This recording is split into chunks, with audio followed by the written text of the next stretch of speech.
Assalamualaikum warahmatullahi wabarakatuh. Perkenalkan, nama saya Herlia Yuliani, NPM 1931090293 dari Prodi Sosiologi Agama 6C. Saya di sini akan menyampaikan hasil dari tugas yang sudah saya kerjakan yang berjudul Pendidikan Demokratis, Globalisasi, dan di Masa Pandemi. 1. Model pendidikan demokratis. A. Demokrasi dalam perspektif pendidikan. Demokrasi secara terminologi adalah pemerintahan oleh rakyat dengan kekuasaan tertinggi berada di tangan rakyat dan dijadikan langsung oleh mereka atau wakil-wakilnya yang dipilih lewat pemilihan bebas. Demokrasi dalam lingkup pendidikan adalah pengakuan terhadap individu peserta didik sesuai dengan harkat dan martabat peserta didik.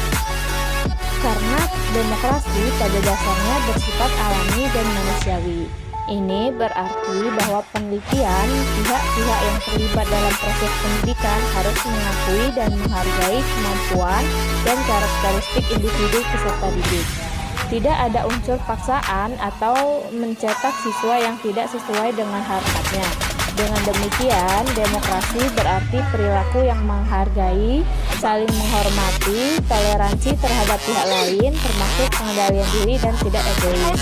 Dalam proses pendidikan, semua pihak yang terkait menyadari akan alam atau atmosfer yang bernuansa saling menghargai tersebut, yaitu antara guru dengan guru, antara guru dengan siswa, dan antara guru dengan pihak-pihak anggota masyarakat, termasuk orang tua dan lain-lain. Ini berarti bahwa dalam semangat demokrasi, seseorang harus tunduk kepada keputusan bersama atau kesepakatan bersama. Demokrasi dalam pendidikan dan pembelajaran menggunakan pengertian equal opportunity for all. Artinya, anak didik mendapat peluang yang sama dalam menerima kesempatan dan perlakuan pendidikan. Guru memberikan kesempatan yang sama kepada setiap individu untuk mengikuti setiap kegiatan pendidikan. Dalam kaitan antara pendidikan dan demokrasi, terdapat dua pendapat yang saling bertentangan. Pertama, muncul di lingkungan penganut paham demokrasi liberal yang menentang sekolah dijadikan sebagai instrumen sosialisasi politik yang menguntungkan penguasa. Sebab pendidikan akan menghasilkan lulusan yang tidak memiliki kemandirian dan cenderung menjadi robot. Menurut kelompok ini, pendidikan harus ditempatkan sebagai instrumen untuk mengembangkan watak demokratis, meningkatkan daya kritis, mendorong semangat untuk mengajar pengetahuan, dan senantiasa menjunjung harkat dan martabat manusia. Kedua, menyatakan bahwa pendidikan merupakan suatu instrumen untuk mengembangkan kesadaran, sikap, dan perilaku politik dengan harapan siswa menjadi warga masyarakat yang baik. Demokrasi dan pendidikan sesungguhnya saling berkaitan satu sama lain dan mempunyai hubungan timbal balik. Misalnya, pendidikan jika dimaknai suatu proses bantuan untuk mengembangkan seluruh potensi peserta didik, maka pendidikan harus dilaksanakan secara demokratis atau sering disebut dengan istilah demokrasi pendidikan. Pendidikan yang demokratis mempunyai ciri adanya suasana belajar yang berkemampuan optimal menumbuhkan potensi peserta didik untuk tujuan tertentu. Begitu juga sebaliknya, agar nilai-nilai demokrasi atau hak-hak asasi, kebebasan, keadilan, persamaan, dan keterbukaan dapat dipahami dan memiliki peserta didik, maka diperlukan pendidikan. Selanjutnya B. Membangun sistem pendidikan demokratis. Impian pendidikan berkualitas hanya dapat diwujudkan dalam alam demokrasi pendidikan, dan demokrasi pendidikan hanya dapat diwujudkan dalam tatanan kehidupan bermasyarakat, berbangsa, dan bernegara yang demokratis. Dalam mengembangkan sistem pendidikan yang demokratis di Indonesia, perlu diperhatikan 7 butir yang merupakan prinsip-prinsip dalam prosedur-prosedur yang demokratis dan mencerminkan pandangan serta jalan hidup demokratis yang diinginkan, yaitu 1. Mengutamakan kepentingan masyarakat. 2. Tidak memaksakan kehendak pada orang lain. Ketiga, mengutamakan musyawarah dalam mengambil keputusan untuk kepentingan bersama. 4. Musyawarah untuk mencapai mufakat diliputi semangat kekeluargaan. 5. Memiliki itikat baik dan rasa tanggung jawab menerima dan melaksanakan hasil keputusan musyawarah. 6. Musyawarah yang dilakukan dengan akal sehat dan sesuai dengan hati nurani yang luhur. 7. Keputusan yang diambil harus dapat ditanggungjawabkan secara moral kepada Tuhan Yang Maha Esa, menjunjung tinggi harkat dan martabat manusia, serta nilai kebenaran dan keadilan. Sistem pendidikan yang demokratis perlu diperjelas secara makro di tingkat nasional yang berlaku untuk seluruh Indonesia atau tingkat mikro di lingkungan sekolah atau kelas. Beberapa hal yang perlu diperhatikan dalam membangun sistem pendidikan yang demokratis, sebagaimana yang dinyatakan Sudiman sebagai berikut. 1. Kurikulum dirancang sedemikian rupa sehingga dapat memberikan ruang gerak bagi sekolah atau daerah tertentu untuk menyesuaikan dengan kondisi dan kebutuhan setempat tanpa harus kehilangan orientasi nasional dan global. Yang kedua, tidak ada keharusan bagi sekolah atau lembaga pendidikan untuk menggunakan bahan belajar tertentu. Idealnya diberi kebebasan memilih sendiri bahan belajar, buku, dan media yang mereka nilai baik.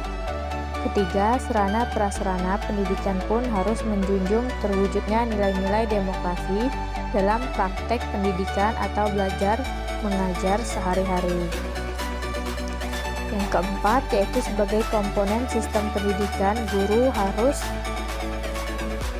bersikap demokratis. Guru harus mampu menerima perbedaan, menghargai pendapat siswa, tidak memaksakan kehendak, dan merasa paling tahu dan menciptakan suasana belajar yang demokratis.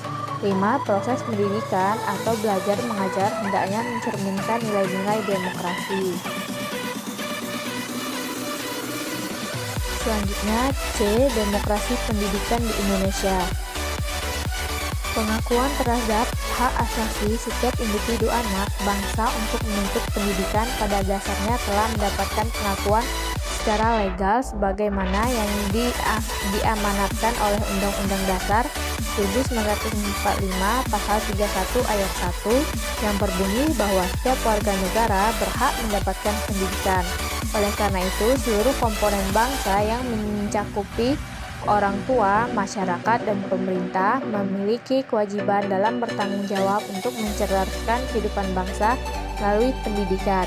Mengenai tanggung jawab pemerintah secara tegas telah dicantumkan di dalam Undang-Undang Dasar 1945 Pasal 31 Ayat 3 yang menyatakan bahwa pemerintah mengusahakan dan menyelenggarakan satu sistem pendidikan nasional yang meningkatkan keimanan dan ketakwaan serta akhlak mulia dalam rangka mencerdaskan kehidupan bangsa yang diatur dengan undang-undang.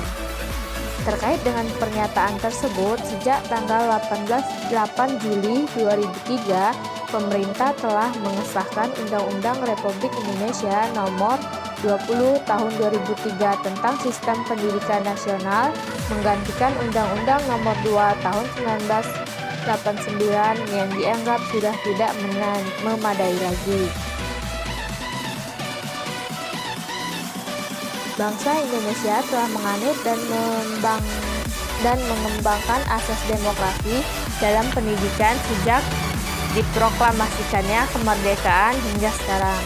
Hal ini dapat dilihat dalam Undang-Undang 1945 Pasal 31 Ayat 1 dan 2, Undang-Undang Republik Indonesia Nomor 2 Tahun 1989 tentang Sistem Pendidikan Nasional Pasal 5, 6, 7, dan Pasal 8, Ayat 1, 2, dan Ayat 3. Garis-garis besar haluan negara di sektor pendidikan. Selanjutnya, globalisasi pendidikan. Proses globalisasi merupakan suatu rangkaian proses yang mengintegrasikan kehidupan global di dalam suatu ruang dan waktu melalui internasionalis perdagangan, internasionalisasi pasar dan produksi dan keuangan, internasionalisasi dari komoditas budaya yang ditopang oleh jaringan sistem telekomunikasi global yang semakin canggih dan cepat. Intinya dari proses globalisasi yaitu terciptanya suatu jaringan kehidupan yang semakin terintegritas. Kaitan antara globalisasi dan pendidikan menurut Genders terletak dalam lahirnya suatu masyarakat baru yaitu Knowledge Society yang merupakan anak kandung dari proses globalisasi. Karena globalisasi ilmu pengetahuan berkembang dengan pesat yang merupakan dasar dari globalisasi ekonomi dan politik di dunia ini. Lahirnya globalisasi yang kemudian disusul dengan penetrasi teknologi yang sangat canggih menjembatani bangsa-bangsa di dunia ini menjadi global village. Globalisasi berkembang melintas batas-batas keelokan. Dalam kondisi seperti ini, dunia mengarah pada proses integrasi dan homogenasi budaya. Akan tetapi proses integrasi dan homogenasi ini menimbulkan reaksi yang beragam. Kemudian yang menjadi pertanyaan, bagaimana seharusnya kita menghadapi arus globalisasi yang punya dua wajah ini, terlebih ketika dibenturkan dalam dunia pendidikan. Seringkali kita menemukan adanya indikasi dari menurunnya nilai dan moral anak bangsa di antaranya karena adanya pengaruh globalisasi. Namun di sisi lain adanya kemajuan ilmu pengetahuan dan teknologi juga pengaruh dari arus globalisasi sehingga menjadikan dunia ini tidak terasa lagi melainkan merata.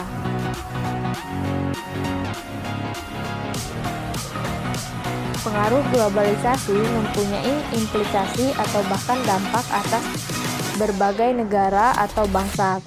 Tampaknya didasarkan pada dua asumsi. Pertama, sekurang-kurangnya sampai taraf tertentu, pelaku atau subjek globalisasi adalah negara-negara industri maju.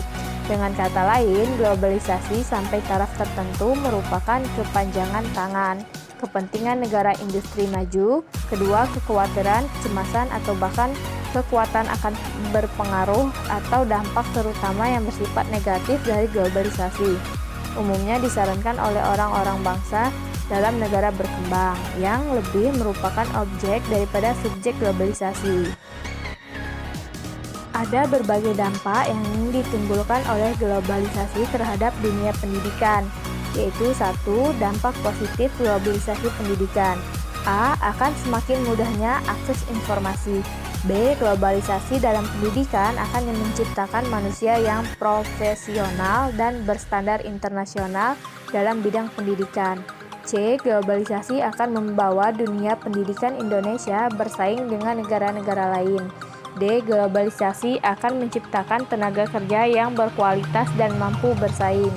E. Adanya perubahan struktur dan sistem pendidikan yang meningkatkan tujuan untuk meningkatkan mutu pendidikan. Yang kedua, dampak negatif dari globalisasi dalam pendidikan, yaitu globalisasi pendidikan tidak selamanya membawa dampak positif bagi dunia pendidikan, melainkan globalisasi memiliki dampak negatif yang perlu diantisipasi. Dampaknya antara lain, dunia pendidikan Indonesia bisa dikuasai oleh para pemilik modal. Dunia pendidikan akan sangat tergantung pada teknologi yang berdampak munculnya tradisi serba instan, dan globalisasi akan melahirkan suatu golongan-golongan di dalam dunia pendidikan. Materi ketiga yaitu pendidikan masa pandemi, masalah dan prospeknya. A. Dampak pandemi COVID-19 pada dunia pendidikan. Saat ini dunia pendidikan sedang menghadapi berbagai macam tantangan akibat wabah pandemi COVID-19. Social distancing merupakan pilihan berat dalam menerapkan pencegahan penyebaran virus ini. Yang kita kenal adalah kebijakan pemberlakuan PSBB. Kebijakan social distancing yang diterapkan oleh pemerintah berakibat fatal karena ada roda kehidupan manusia di bidang ekonomi tidak berjalan normal, bahkan sangat menghambat perekonomian masyarakat. Banyak masyarakat yang mengalami hilang pekerjaan dan meningkatnya data kemiskinan di Indonesia. Tetapi, kebijakan social distancing untuk memutus penyebaran wabah COVID-19 memaksa perubahan dari pendidikan formal di bangku sekolah menjadi belajar di rumah dengan sistem online dalam skala nasional. Bahkan, ujian nasional tahun ini terpaksa ditiadakan. Peralihan pembelajaran daring memaksa berbagai pihak untuk mengikuti alur yang sekiranya dapat ditempuh oleh sekolah agar pembelajaran dapat berlangsung baik dan lancar dengan memanfaatkan teknologi sebagai media pembelajaran. Penggunaan teknologi ini bukan tanpa alasan. Banyak faktor yang menghambat pelaksanaan efektivitas pembelajaran daring ini.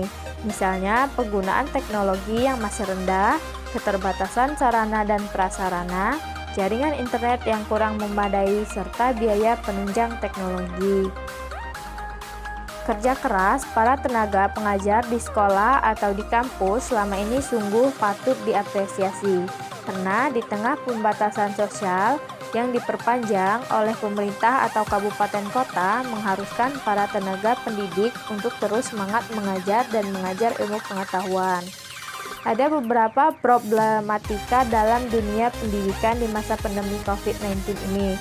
Antara lain, 1. Kegiatan proses pembelajaran mengalami perubahan yang cukup besar dan harus cepat beradaptasi. Yang kedua, pelaksanaan pendidikan harus bergantung pada koneksi internet. Yang ketiga, guru mengalami kesulitan. Yang ketiga, yaitu guru mengalami kesulitan dalam mengajar yang harus menyesuaikan dengan penguasaan teknologi. Yang keempat, terkendala oleh biaya internet yang cukup besar. Yang kelima, siswa tidak semua memiliki smartphone dan komputer yang terkoneksi dengan internet. B. Prospek pembelajaran selama pandemi COVID-19. Prospek pembelajaran di masa pandemi antara lain: 1.